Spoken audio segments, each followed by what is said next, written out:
እንዴት አድርጎ አንገት መቆረጥ እንዳለባቸው ነው የሚያስተምራቸው። አንተ ሁሌም ሙስሊሞች ገዳዮች ናቸው፣ ጨፍጫፊዎች ናቸው በል። ሰዎች ግን እስላምን አጥንተው ወደ እስላም እየተመሙ ነው። ስለ በግ አስተራረድ በተነገረበት ሐዲስ ላይ ማለት ነው ስትገድሉ አገዳደዳችሁን አሳምሩ አሉ። ልብ በል ሰላማዊን ሰው ምንም ያልሆነን አካል መግደል አይቻልም።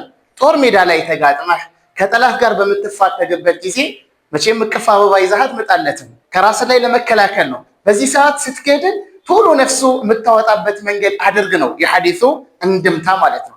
ግን አንተ ተረዳኸውና በሌላ አደረግከው። አለፍ ብሎ ደግሞ ነብዩ ሰለላሁ ዐለይሂ ወሰለም ወኢዛ ዘበሕቱም ፈአሕሲኑ ዚብሐ ስታርዱ አስተራረዳችሁንም አሳምሩ አሉ ነብዩ ሰለላሁ ዐለይሂ ወሰለም።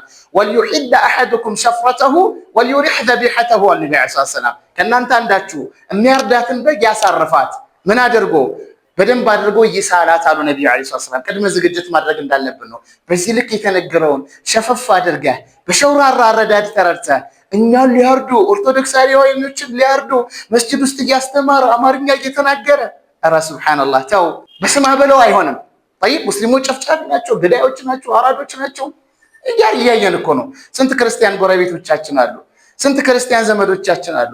ስንት ክርስቲያን ጋር እየተባበርን በስራ በተለያየ አጋጣሚ እየኖርን ነው። እነሱ ይታዘቧቸዋል። ሌላው ቢቀር ህሊናችሁ ካልቆረቆራችሁ ቢያንስ ሰላማዊ ክርስቲያኖች ከሙስሊም ጋር ግንኙነት ያላቸው ክርስቲያኖች ይመሰክራሉ። ልንታረድ ነው ብለህ አትስጋ።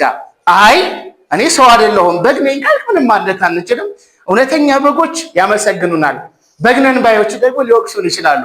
ኢስላም ግን ወደፊት ይሄዳል። ሰላም አለይኩም ወራህመቱላሂ ወበረካቱ።